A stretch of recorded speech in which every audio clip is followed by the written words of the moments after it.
without further ado, let's bring our guest in for the day. We've got Aaron Crichlow from Bermuda Is Love. Let's give him a warm TDH welcome. Oops, that's the horn. Sorry. We saw you put down the street trying to hitch a ride. We were honking to you up. Catch you next time. But no, that was the Bermudian greeting. That was the perfect sound. That's what it was. Forgive us, Aaron. How are you, brother? I'm all right. How are you? We're good. As you can see, we have a lot of fun on this show, and try to keep it smiling and doing our part through everything that's going on in our community to smile and inform and entertain. But first of all, thanks for doing this. We know it's tough doing these shows early in the morning, but unless people are living under a rock, Bermuda Is Love is everywhere. And we don't say everywhere because there are a lot of people that are everywhere and doing absolutely nothing. Some people go to work for 8 hours a day and produce absolutely no work, but you guys are literally doing the work. Funny, because I think Rajai did this purposely, but we were talking about community. What do we need to do to ensure that we're doing the work for our present day community? And I think you guys are doing that, right? You're literally doing what the conversation was about, which again was likely purposely done because Raj's brain works like that. But for those who may not know, just let us know, remind people what Bermuda Is Love is. Like what are your beginnings and what is the purpose of the organization? Right. So ultimately, the goal was to build community. That is the foundational principle that we set out to do, was to get people together to make changes in Bermuda to address the social and economic inequality specifically. And that was to do with, trash pollution, climate change, homelessness, food insecurity, various issues in our community. And so building community meant bringing people together to think about how we, as a group, could make change. And so that began in around the summer 2020. We had started doing lots of trash cleanups around the island. So with my friend One Day Smith and Get It Green Bermuda, and then various friends from Courtney Clay, Aaron Woods, Eli Smith, Andre Trott, Shari Rowden, we all came together to do weekly cleanups, trash cleanups around the island. And so we would put it on social media and get people to come together to address the specific issue of trash pollution, in order to build that community around how can we solve this issue of trash pollution around our island. And then it further developed into what else could we do. And through that success of getting individuals together, we were able to spread off, and we did monthly blood drives, we did clothing drives, clothing giveaways, we volunteered different food programs like Christchurch Work and the Cathedral. We volunteered different housing shelters like the Transformational Living Center, Teen Haven, Home. We have a community garden at T and Tatum that we set up to try to address food, to just teach people how to grow their own food. We have a free legal clinic now, and we have a scholarship program that we've done last year and this year. So it's all about for us trying to, now I guess through its growth, we've created, our goal is to advocate and ensure that people's basic needs are recognized as human rights, that people have guaranteed access to food, clothing, housing, healthcare, education, justice, and an overall healthy environment. So each of our events are meant to speak to a different right like that. And props to you all. And I like how it was just a group of people and friends that came together for one thing, and one thing led to another. I remember the episode, I think either you were on the show or Maya conducted a conversation interview with you, and you spoke about clothing, and in particular was a brand, Shein, right?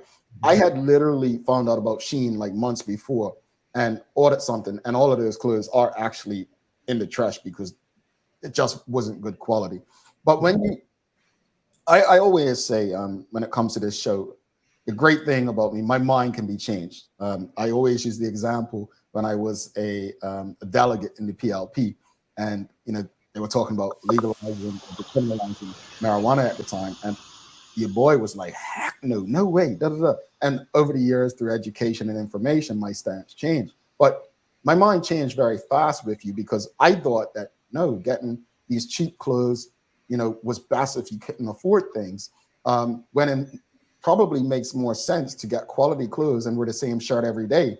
And that was something that you taught me. So I want to like literally give you guys your props for simply educating through conversation with something like that. And my hope is that more and more people will understand it's not bashing the clothing brand. It's educating you as to why you should try other brands instead. So thank you for that. And I want to transition because you mentioned how you moved from the original goal, which was just, keeping Bermuda beautiful, right?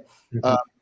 But you're currently conducting a Housing for All campaign, which Maya has shared a lot of the dates and different things that are going on.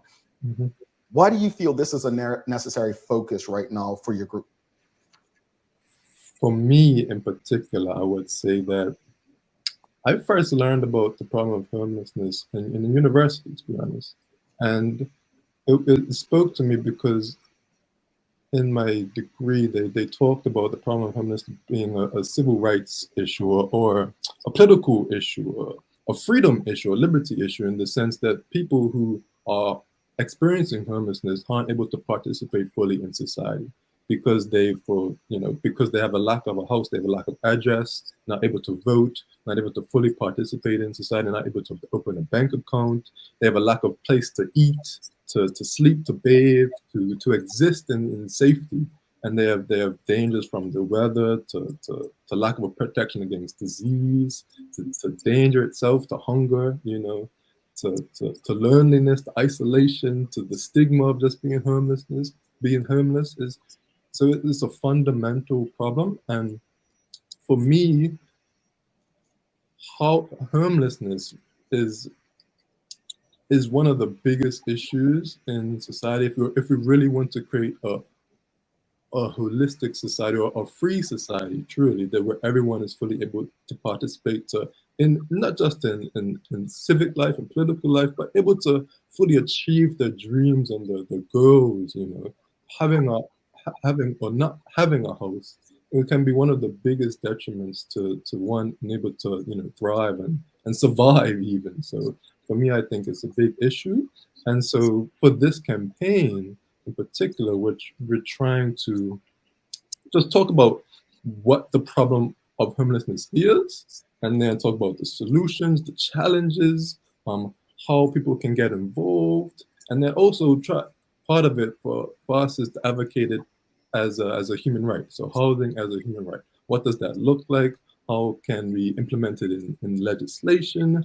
How can people get involved in the community? And really, how can we end homelessness in Bermuda for good? Yeah, definitely. I just want to very quickly give my props as well. In addition to Jamel's, I think Bermuda Is Love is an extraordinary organization, and there's no need to even call it a youth organization. It's an organization, and the work that you all are doing, it's not just going out to do things to feel good or for the fun of it. I mean, I saw you. Remember, I saw you at the Bermuda Festival that night, and I was just gushing, just like, I love you guys' work, and it's not just going out to do feel good things. You guys are trying to cultivate a culture. You are literally you as a generation, like, you guys felt the void, the vacuum of community breaking down, and you just responded to it. You have responded to it and continue to respond to it by building community in very profound, very intentional ways. So, like, thank you, right? Because it's that kind of work that's going to save Bermuda, like, quite literally. So thank you. I think for Bermuda, at least, or in many parts and just the world globally, I think housing or homelessness has just hadn't been given that priority that it should have been. So for me, I see housing as, in the same vein as education is. That's how valuable it should be. So for me, we have, the Ministry of Education, we have the public education system. For me, it should be the same for housing, for food, for clothing, for healthcare, for justice, for environment. Those things are basic needs that we need in society that allow people not just to survive, but to thrive and fully participate. Because I think one of the reasons that that the community has been failing, or that we haven't seen as much attraction to like these types of events you mentioned, Jamel, like the community versus like the more, you know, entertainment types of things, is because people simply, part of it, they just don't care, but they don't have the time to care as well, because they have to worry about their basic needs being met. You have to go to work, and then once you're done working, you don't want to think about the homeless issue. You have your own issues to deal with, right? So it's really tough to deal with. And so for us, this month is definitely all about showing that homelessness is an issue. It should be prioritized in government, in communities, in organizations, and everyone in Bermuda should be caring about what they can do. I can't hear you, Jamel. Having a slight issue. Oh, sorry. That was very important language that you just used. And I hope that people really, really absorb everything you just said. There are some people who just can't give back and help because they're absorbed with what they have going on. So I'm glad you said that, because it takes away the blame game, if that makes sense. Raj, go ahead. Sorry. Yeah, no, it's like that idea that, you know, people don't have time for quote unquote resistance struggle, right? Because you're too busy trying to survive. I'm not sure this is an example of resistance struggle. And like, you know, Maslow's hierarchy of needs, I'm sure everyone's heard, right? So physiological needs on the bottom, then safety needs, then love and belonging, then self-esteem and self-actualization. If the stuff on the bottom isn't being met, you can't get to the stuff on the top. So if you're worrying about where you're trying to lay your head at night, and I mean, Aaron said it so well, there's no way you're going to be able to cultivate the life or the identity that you want to. So making sure your basic needs are met, of course, that should be legislated somehow and you know, reflected in government services. Before I ask you that question, I actually want to share a very, very quick story. I lost my job suddenly 2 years ago, and I was very, very close to being homeless. It is very easy to become homeless in Bermuda. Especially if you're out here living paycheck to paycheck. And the only reason why I wasn't homeless is because I had a very understanding landlord, right? And you know, all things work together for good. It wasn't a coincidence. I was working with Catalyst Consulting, Martha Dismont, and Home was working with them too. And they did this study. Were collecting data for this homelessness study. And so I was a part of a team of people who had the opportunity to go out and interview members of the housing insecure and homeless community. I think I got to speak to about 27 participants of the survey, and it was the most humbling. And as somebody who was like on the verge of homelessness, right? I don't think it was a coincidence. It was the most humbling and eye-opening thing I have ever done in this country, because I thought I understood. I really thought I understood, but it opened up a window into an experience in this country that is right there in front of us. But because it's stigmatized, because we think it's their fault that they're on the street like that, etc., we ignore this community and also this social and economic experience, right? Which is to our detriment. Sorry, next question. What do you hope this campaign is able to do for the homeless and those facing homelessness? Yeah, so the main goal that we have is education. Education is ultimately the focus of the campaign. So we started with events, so focusing on how can we get people together, and then from that it became how can we educate other people, bring more social awareness to the issues that we thought were important. And so we hope that people pay attention, that they tune into these types of interviews. We had a panel discussion last night with Minister Tanae Farbert, with Denise Carey from Home, with Nicholas Darcieux from Dignity House, and Paul Martin from Bermuda Housing Corporation. And they talk about their experiences and how, you know, they're working together to create this plan with community support and how we can end homelessness in Bermuda. So it's just all about awareness. We post on social media, our infographics, and various events that we have created. We're volunteering at, you know, Transformation Living Center, we're at Teen Haven on Saturday, and then Salvation Army on the 28th.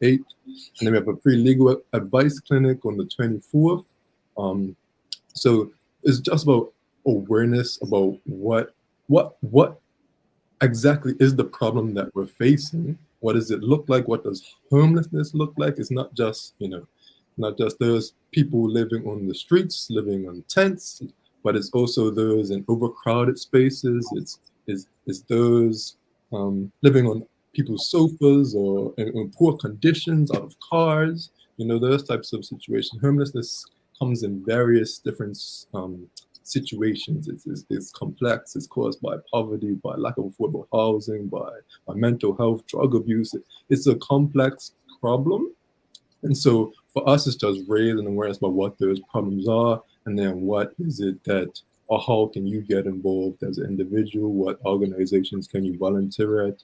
How can you, there's a community engagement perception survey that the government and HERM have created that you can give your feedback on as an individual. It's at forum.gov.bm, so you can learn about or give your own input into how you think homelessness can be ended in Bermuda. And so for us, that's the main goal that we're doing, and hopefully it's it has enough. For me, I think it's at the panel last night, for example, there were talk about some of the members of the community as well. The panel members mentioned that there was a lack of people there, and the room was not full. More people should have been there. But I think this is the beginning of the conversation. And so it takes effort to get people to care.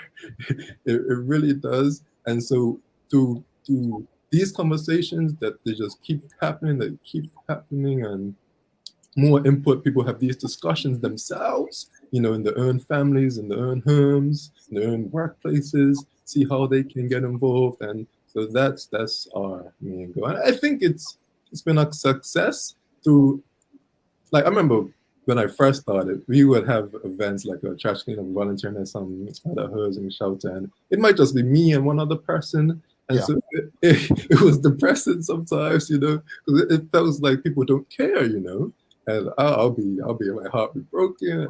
So, but now I would say that we have reached, a good platform in the Bermudian society. People know they care. Like, people do care. Like, I get calls almost every day about how we can get involved, how we can help, and so I think the community is growing. Let me just jump in because we are running out of time. But we have a question from Mark Arthur C. Phillips. He's asking, Mr. Crichlow, do you believe the IB sector add to the problem of affordable housing in Bermuda? I would say absolutely. I think from my own knowledge, the IB sector creates economic inequality in of itself, right? Because you have those who make such a high income, because the Bermuda's economic industry is all centered around IB. Those who earn and live in IB have very good wages and drive the house, cost for everyone up. And for those who aren't in IB, who don't work in international business, it's very difficult. And so, like, for example, in the free housing clinics, free legal clinics, and even just in my own work experience, there's people who aren't in IB, people who are living just, other types of jobs, literally any type of job besides IB. It can be very, very difficult to make ends meet, and which is why, we have this reaction to the cost of living in Bermuda, because almost everybody is affected by it. Yeah. Just go through a few comments before we head out. But Nachika Trot says, the Bermuda College Faculty Association thoroughly enjoyed collaborating with Bermuda Is Love to co-host the enlightening and timely discussion last night, focusing on housing for all. And Michael Daniels says, I was at the forum last night. I want to give your props to your group. I would like to speak to you if you are open to that. So you're going to just say my email is bermudaislove@gmail.com. You can contact me. Is Bermuda spelled out? Bermuda Is Love? Yes, Bermuda Is Love. BermudaIsLove@gmail.com. So check him out. Charles H. Justice II says, with Bermuda Is Love and Bermuda Youth Connect, I believe there is hope for the future of Bermuda. Are there any aspirations for these organizations to take their community leadership to politics? I hope so, sir. Go ahead. Give it to me. That's always a tough question, but definitely, I think ultimately that is the end goal. We have our own things that we goals and outcomes that we like, that we want to see first before that happens. We want to continue to build community because I'll be honest, I don't think Bermuda's ready for Bermuda's love in the political arena.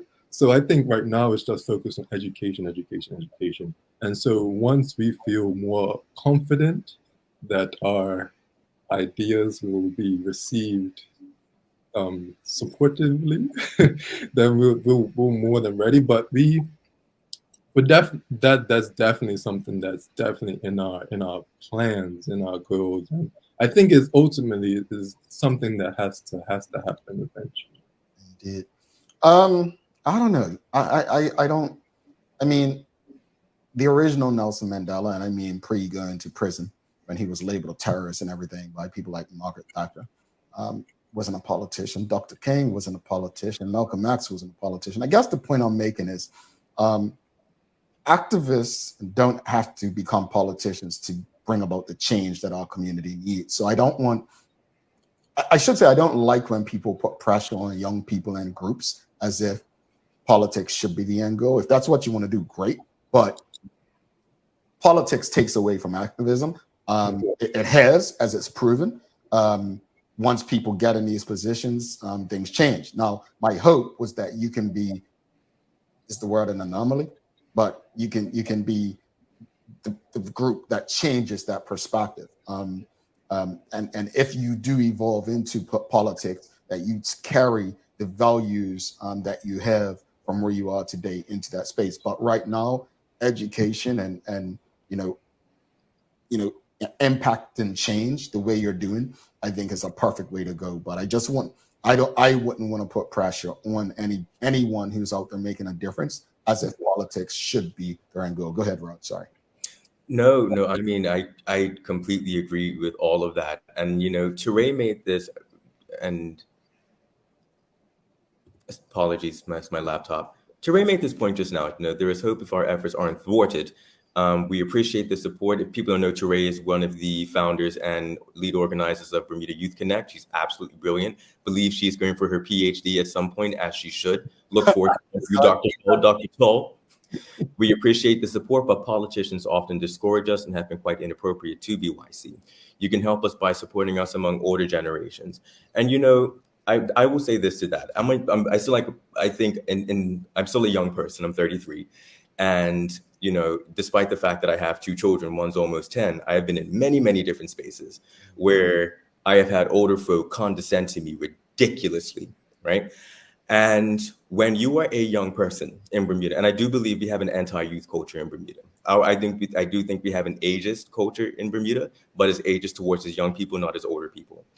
And when you are a young person and you're on the right side of something, you're pushing against culture, systemic cultures and mindsets that have been embedded for decades. You're going to ruffle feathers. You're going to piss people off. But if you're on the right side of things and you can demonstrate that, you keep going until you get the result that should be. And the example that I'm going to use is education reform. I have been making a lot of noise in education reform. I have been publicly quiet lately because I've been doing a lot more privately and quietly because, we're making headway on certain things. I have pissed people off. I have heard the things that have been said to me in meetings, said about me in meetings have gotten back to me. I will continue to ruffle feathers. I will continue to piss people off because I am on the right side of things. And we have to continue pursuing those goals. So to Teray's point, people are going to push back, and especially older folks. But guess what? Change comes with some tension. Yeah. No, Raj. I mean, it from education reform, me from conscription. And my only advice is do not be discouraged by politicians. Use that. Be encouraged by it. Be inspired by it and keep pushing. One last question as we have to head out, Aaron. But what would you say to people who, just to encourage them to be more empathetic to those who are homeless or facing homeless? Yeah, I think our language in Bermuda can be changed. So lots of times we call the homeless bums and things like that. So I think one of the easiest ways that we as a community can change is just to say those experiencing homelessness, don't quote, it's a stigma to say that they're homeless or that they're a bum or, you know, vagrant or whatever it might be. And then in terms of being just more empathetic, that's ultimately what Bermuda Is Love is trying to do, is shift the culture. So how we do that is meant to be by leading through example through the events. So I think one of the easiest ways to really understand the problem that we're facing is to volunteer or to talk to someone that is actually experiencing homelessness, to make it more relatable, to understand what they're going through. You know, just volunteering at a food program, a food bank, at a housing shelter. You talk to people and you experience the same. So, sorry, I think that is the best ways that we can learn to be empathetic, is to, you know, put ourselves in their shoes, in the other people's shoes, and physically, you know, help them and so yeah, I think that's no problem. We have to head out now, but I just have one last question for you from Chelsea. Just a second. He says, well, only an elderly person would ask a question like this, but that's neither here nor there. Is there an age restriction to join in with Bermuda Is Love and BYC? Bermuda Is Love, I can answer, is all our events are free to attend. So we've had people, as you know, I'm sure older than you, Mr. Charles, attend our events. I don't know about that. So we've had people as young as, you know, 5 attend our events. So it's meant to be as inclusive and collaborative as possible. And that's the best way. And Terea mentioned intergenerational, you know, connection, so that we can talk to each other. What is the older generation thinking? What's the younger generation thinking? I'm getting older. Rajai is getting older. We'll get older. So we have to keep our ties, you know, talking to other people, because that's the best way that we can really. They're not discriminating against the elderly like yourself, Mr. Jaffas. But no, Aaron, thank you so much. We have to head out now, but it's been great. BermudaIsLove@gmail.com, correct? That's the email for you? Yes. All right. Thank you so much. Please keep doing what you're doing. If there's anything we can do on this show, just keep us informed, and we'll be happy to make sure that we're spreading the word for you. Have a wonderful day, Aaron. Thank you. Thank you for having me.